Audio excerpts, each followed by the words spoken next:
कहानी की शुरुआत में हम बेरी एलन यानी कि फ्लैश को देखते हैं जो तैयार होकर ऑफिस जा रहा था, लेकिन रास्ते में रुककर वो एक बेकरी शॉप से सैंडविच ऑर्डर करता है। दरअसल बेरी जिस लड़की से प्यार करता था वो इसी शॉप पर काम करती थी, इसीलिए बेरी उस लड़की से मिलने के लिए अक्सर उसी बेकरी शॉप में सैंडविच ऑर्डर करता था। शॉप पर काम करने वाला एक लड़का बेरी को बताता है कि आज वो लड़की काम पर नहीं आई है, जिससे बेरी को बहुत निराशा होती है। अब अगले ही पल बेरी को बैटमैन के असिस्टेंट अल्फ्रेड का कॉल आता है, जो बेरी को बताते हैं कि गौतम सिटी के इवेंट के बारे में बताता है जिसमें हजारों लोग मारे गए थे और सुपरमैन ने किसी तरह बहुत मुश्किल से जनरल जोड को रोका था। फ्लैश 2 से फ्लैश 1 को पता चलता है कि इस टाइमलाइन में ना तो कोई सुपरमैन है और ना ही कोई जस्टिस लीग। इस टाइमलाइन के अर्थ पर सिर्फ बैटमैन एग्जिस्ट करता था, जो कई सालों से लोगों के सामने नहीं आया था। फ्लैश 1 ये जानकर पूरी तरह से परेशान था कि आखिर बिना सुपरमैन और जस्टिस लीग के टीम के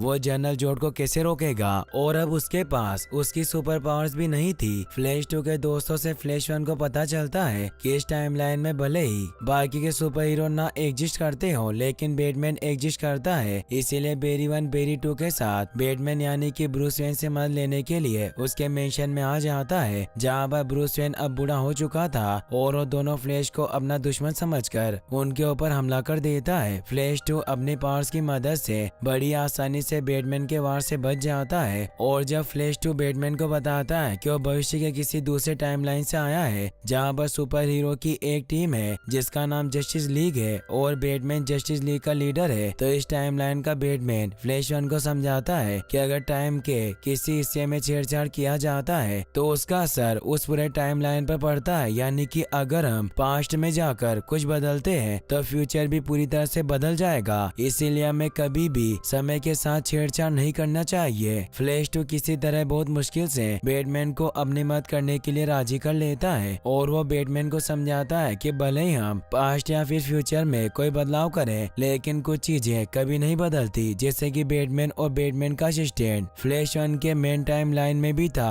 और वो फ्लैश 2 के टाइमलाइन में भी है, यानी कि वो नहीं बदले। फ्लैश 2 की ये बातें सुनकर बैटमैन समझ जाता है कि भले ही इस टाइमलाइन में अभी तक सुपरमैन एग्जिस्ट ना करता हो, लेकिन फिर भी जनरल जोड को अर्थ डिस्ट्रॉय करने से रोका जा सकता है, क्योंकि हर टाइमलाइन में सुपरमैन जनरल जोड को अर्थ डिस्ट्रॉय करने से रोकता है। बैटमैन अपने एडवांस बेडशिप में बैठकर दोनों फ्लैश के साथ रूस की तरफ निकल पड़ता है, क्योंकि उसे जानकारी मिली थी कि किसी दूसरे ग्रह से आए बच्चे को रशिया के लैब में कैद करके रखा गया है और जरूर ये क्रिप्टन ग्रह से आया सुपरमैन होगा। बैटमैन दोनों फ्लैश के साथ जल्दी रशिया पहुंच जाता है, जहां पर वो गार्ड्स को मारकर नीचे लैब में पहुंच जाते हैं। लैब के अंदर जब गार्ड फ्लैश और बैटमैन को देखते हैं तो उनके ऊपर हमला करना शुरू कर देते हैं। फ्लैश 1 को बुलेट्स लगने से बचाता है और वहीं बैटमैन अपने स्टाइल में एक एक करके सारे गार्ड्स को काफी बुरी तरह से मारता है। सारे गार्ड्स को डिफीट करने के बाद जब ये उस बड़े से बंद गोले को खोलकर अंदर जाते हैं जिसमें इन्हें सुपरमैन के होने का अंदाजा था, तो ये देखते हैं कि उसमें सुपरमैन नहीं बल्कि एक लड़की कैद थी जिसकी हालत काफी ज्यादा खराब थी। अंदर सुपरमैन को ना पाकर बैटमैन फ्लैश को अपने साथ जल्द से जल्द उस जगह से बाहर निकलने के लिए कहता है, क्योंकि अब बाकी के गार्ड आते ही होंगे। फ्लैश 1 अपने साथ उस लड़की को भी बचाकर बाहर ले जाने का डिसाइड करता है, क्योंकि उसे इस तरह से अकेले नहीं छोड़ सकता था। फ्लैश 1 जब फ्लैश 2 और बैटमैन के साथ उस लड़की को लेकर वहाँ से निकलने लगता है तो एक साइंटिस्ट उसे जाते हुए देख लेता है, जो अपनी गन से उनके ऊपर शूट करने लगता है, लेकिन इससे पहले कि वो गोली चलाता फ्लैश 2 अपनी सुपर स्पीड की मदद से उसे धक्का देकर दूर फेंक देता है। अब अचानक से फ्लैश 2 के पैर में एक बुलेट आकर लगती है, जिसे देखकर वो पूरी तरह से डर जाता है, क्योंकि अब बाकी के गार्ड्स भी वहाँ पर आ गए थे जो उनके ऊपर हमला करना शुरू कर देते हैं। बैटमैन अपने पावरफुल शूट से बुलेट रोककर दोनों फ्लैश को बचाता है और अब उनके बीच में एक खतरनाक फाइट होने लगती है। बैटमैन किसी तरह बहुत मुश्किल से अपने एक्सपीरियंस की मदद से दोनों फ्लैश और उस लड़की के साथ गार्ड से बचते हुए एक बंद पड़ी लिफ्ट में आ जाता है, और इससे पहले कि गार्ड्स भी वहां पर आकर उन्हें शूट करते बैटमैन लिफ्ट के नीचे एक ब्लास्ट करता है, जिससे बंद पड़ी लिफ्ट तेजी से ऊपर जाने लगती है और लिफ्ट की मदद से वो सभी भी लैब से बाहर ऊपर सरफेस पर आ जाते हैं। यहाँ पर हम देखते हैं कि जिस लड़की को फ्लैश 1 लैब से बचाकर लाया था वो कोई आम लड़की नहीं बल्कि सुपर गर्ल थी, जिसके जख्म सूरज की रोशनी मिलने से ठीक होने लगे थे। अब गार्ड्स बैटमैन और फ्लैश को चारों तरफ से घेर लेते हैं, लेकिन इससे पहले कि उन्हें कोई नुकसान पहुंचाते वहां पर सुपर गर्ल आ जाती है जो सारे गार्ड्स को बहुत ही बुरी तरह से मारती है, लेकिन इस दौरान वो खुद भी बेहोश हो जाती है। बैटमैन अपनी शिप की मदद से दोनों फ्लैश और सुपर गर्ल के साथ गौतम सिटी वापस आ जाता है। वापस आकर बैटमैन अपने जख्मों पर टाके लगाता है क्योंकि इस मिशन के दौरान उसे काफी ज्यादा चोट आई थी। वहीं दूसरी तरफ सुपर गर्ल जब होश में आती है तो फ्लैश से पूछती है कि तुम कौन हो। दोनों फ्लैश सुपर गर्ल को बताते हैं कि हम फ्लैश हैं और फ्लैश वन सुपर गर्ल को बताता है कि कार्ल मेरा दोस्त है जिसे ढूंढने के दौरान तुम मुझे मिली। सुपर गर्ल फ्लैश वन को बताती है कि मेरा नाम कारा है और मैं सुपरमैन की कजन हूँ। अब क्योंकि धूप न मिलने की वजह से सुपर गर्ल कमजोर पड़ने लगी थी, इसीलिए फ्लैश टू सुपर गर्ल को अपने साथ बिल्डिंग के छत के ऊपर ले आता है, जहाँ कुछ देर धूप में रहने से वो वापस से काफी ज्यादा पावरफुल बन जाती है। फ्लैश टू जब सुपर गर्ल से पूछता है कि तुम पूरी तरह से पावरफुल बन गई, तो सुपर गर्ल जवाब में सिर्फ अपने एक फूंक से बिल्डिंग पर बने स्टेचू को तोड़ देती है, जिसको उसकी पावर्स मिल जाएगी और वो इस दुनिया को जनरल जोड से बचा पाएगा। फ्लैश वन बैटमैन से इसमें मदद करने के लिए कहता है, जिस पर बैटमैन फ्लैश वन से पूछता है कि तुम अपने पावर्स वापस मिलने के बाद अपने दुनिया में वापस भी जा सकते हो, तो आखिर तुम इस दुनिया को बचाना क्यों चाहते हो। इस पर फ्लैश बैटमैन को बताता है कि वो इस दुनिया को इसलिए बचाना चाहता है क्योंकि इस दुनिया में उसकी मॉम जिंदा है। बैटमैन ये सुनकर समझ जाता है कि फ्लैश वन की दुनिया में उसकी मॉम की डेथ हो चुकी है और ये सारी बातें फ्लैश टू भी नीचे से सुन रहा था, जिससे वो बहुत दुखी होता है क्योंकि इसका मतलब था कि अब इस दुनिया में भी उसकी मॉम जल्दी मरने वाली है, क्योंकि सभी टाइमलाइन में फ्लैश अपनी मॉम को खो देता है और ये एक ऐसा सच है जो टाइमलाइन में छेड़छाड़ करने पर भी नहीं बदला जा सकता। वहीं दूसरी तरफ सुपर गर्ल उड़ते हुए उस जगह पर पहुंच जाती है जहां पर जनरल जोड अपनी विशालकाय शिप के साथ रुका हुआ था। जनरल जोड आर्मी ऑफिसर से सुपर गर्ल को अपने हवाले करने के लिए कहता है, लेकिन अब क्योंकि सुपर गर्ल आर्मी के कैद में नहीं थी, इसीलिए उसे जनरल जोड को नहीं दे पाते। जिस बात पर गुस्सा होकर जनरल जोड अपने लोगों से सारा आर्मी ऑफिसर को मरवा देता है। सुपर गर्ल दूर से ये सब देख रही थी। अगले सीन में हम बैटमैन को देखते हैं जो फ्लैश वन को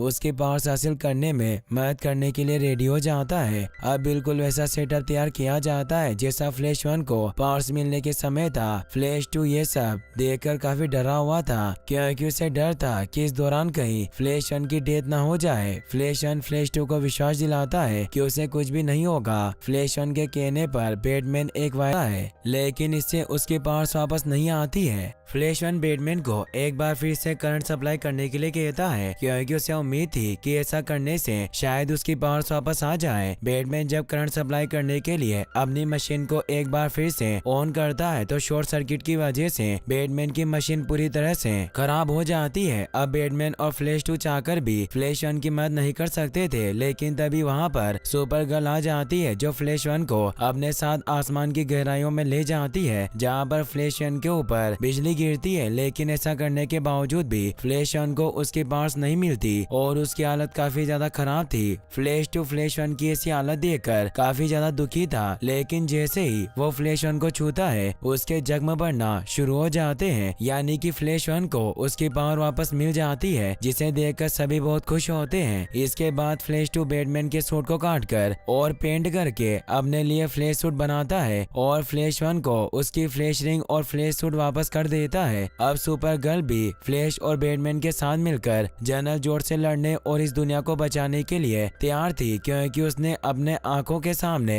अपने होम प्लेनेट क्रिप्टॉन को उजड़ते हुए देखा था और अब वो ऐसा अर्थ के साथ नहीं होने देना चाहती थी। इसके बाद Flash one Flash two Batman और सुपर गर्ल के साथ जनरल जोड को अर्थ को डिस्ट्रॉय करने से रोकने के लिए निकल पड़ते हैं। जनरल जोड के शिप के पास पहुंचने के बाद दोनों फ्लैश और बैटमैन आर्मी ऑफिसर्स के साथ मिलकर जनरल जोड के सोल्जर से लड़ने लगते हैं और वहीं सुपर गर्ल जनरल जोड को रोकने के लिए उसके पास जाती है। फ्लैश वन फ्लैश टू को उसे बुरी तरह से मारती है। वहीं दूसरी तरफ बैटमैन और दोनों फ्लैश भी जनरल जोड के सोल्जर से लड़ रहे थे, उन्हें मार रहे थे। सुपर गर्ल जनरल जोड को बहुत ही बुरी तरह से मारती है और उसे लगता है कि अब जनरल जोड मर गया है, लेकिन वो गलत थी क्योंकि जनरल जोड अभी भी जिंदा था, जो मौका पाकर सुपर गर्ल पर हमला करके उसे घायल कर देता है और अपनी एडवांस डिवाइस की मदद से सुपर गर्ल की बॉडी में मौजूद फॉर्मूला निकालने लगता है। वहीं दूसरी तरफ फाइट के दौरान बैटमैन के शिप में भी आग लग जाती है, जिसकी वजह से वो शिप के अंदर फंस जाता है और शिप के क्रैश होने के साथ ही बैटमैन भी मारा जाता है। सुपर गर्ल और बैटमैन के बिना फ्लैश इस फाइट को नहीं जीत सकता था, इसीलिए दोनों फ्लैश टाइम ट्रेवल करके समय में पीछे जाते हैं और बैटमैन के साथ ही सुपर गर्ल को भी बचाने की कोशिश करते हैं। समय में छेड़छाड़ करने से बैटमैन और सुपर गर्ल उस समय तो बच जाते हैं, लेकिन अगले पल किसी न किसी वजह से वो दोनों वापस से मारे जाते हैं और जनरल जोड एक बार फिर से सुपर गर्ल की बॉडी के अंदर से फॉर्मूला हासिल करने में कामयाब हो जाता है। फ्लैश वन ये देखकर समझ जाता है कि इस घटना को टाइम में पीछे जाकर भी नहीं बदला जा सकता, क्योंकि जिस प्रकार सभी टाइम लाइन में बैटमैन और फ्लैश के पेरेंट्स मारे जाते हैं, ठीक उसी प्रकार इस टाइम लाइन में भी सुपर गर्ल और बैटमैन मारे जाएंगे। फ्लैश वन फ्लैश टू को समझाने की कोशिश करता है कि अब हम चाहकर भी कुछ नहीं बदल सकते, लेकिन फ्लैश टू को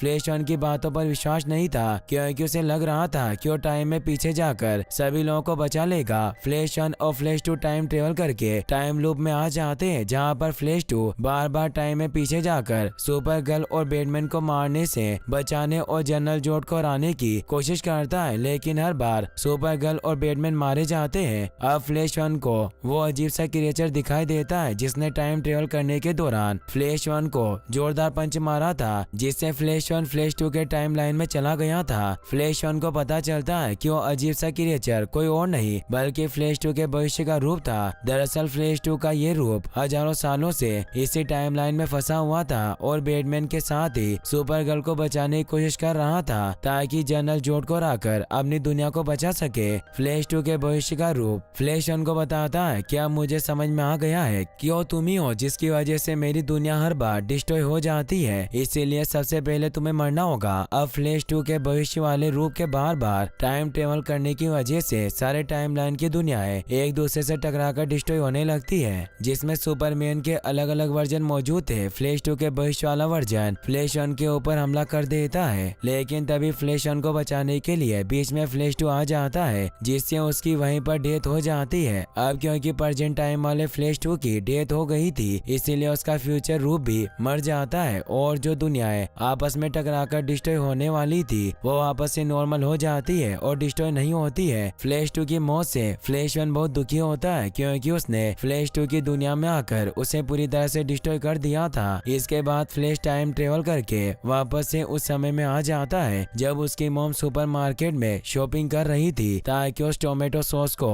वो वापस से रख सके, जिसे उसने पहली बार अपनी मॉम को बचाने के लिए चुपके से उनकी ट्रॉली में रख दिया था। फ्लैश अपनी मॉम को आखिरी बार देखता है, जिससे वो इमोशनल हो जाता है। फ्लैश की मॉम उसे नहीं पहचान पा रही थी, क्योंकि वो किसी और टाइमलाइन से आया था, लेकिन फिर भी वो फ्लैश को अपने गले से लगा लेती है। इसके बाद फ्लैश टोमेटो सॉस को अपनी मॉम के सामान से उठाकर वापस से शॉप में रख देता है और टाइम ट्रेवल करके अपने टाइम लाइन में वापस आ जाता है। अपने टाइम लाइन में वापस आने के बाद फ्लैश जल्दी से तैयार होकर ऑफिस जाता है। आज कोर्ट में फ्लैश के डेट की पेशी भी थी, जहां पर सीसीटीवी फुटेज के आधार पर उन्हें बेगुनाह मानकर रिहा कर दिया जाता है, क्योंकि सीसीटीवी फुटेज से यह साबित होता था कि जिस समय फ्लैश की मॉम का मर्डर हुआ था उस समय फ्लैश के डैड शॉपिंग कर रहे थे। अपने डैड के जेल से रिहा होने से फ्लैश बहुत खुश था। कोर्ट से बाहर आने पर जर्नलिस्ट बेरी से उसके डैड से रिलेटेड सवाल पूछने लगते हैं, जिस पर बेरी उन्हें अजीब तरह के जवाब देकर अपने फ्रेंड के साथ वहाँ से निकल जाता है। बेरी की फ्रेंड जाने से पहले उससे डेट के बारे में पूछती है, जिससे बेरी बहुत खुश होता है, क्योंकि वो भी उसे पसंद करता था। अब बेरी से मिलने और उसे बधाई देने के लिए वहाँ पर ब्रूस वेन यानी कि बैटमैन भी आ जाता है, लेकिन बेरी ब्रूस वेन को देखकर पूरी तरह से हैरान था, क्योंकि अब ब्रूस वेन पूरी तरह से बदल गया था। बेरी ये देखकर समझ जाता है कि उसके टाइम ट्रेवल से सब कुछ पूरी तरह से ठीक नहीं हुआ है, बल्कि और भी कुछ बदल गया है। मूवी के एंडिंग सीन में हम बेरी को एक्वामैन के साथ देखते हैं, जहाँ पर बेरी एक्वामैन को अपने टाइम ट्रेवल के बारे में बता रहा था, लेकिन एक्वामैन शराब पीकर पूरी तरह से नशे में था और बेरी को अपनी अंगूठी देकर और शराब लाने के लिए कहता है। और इसी के साथ ये मूवी यहीं पर खत्म हो जाती है। गाइस, आपको ये वीडियो कैसी लगी मुझे कमेंट बॉक्स में जरूर बताना। Thanks for watching.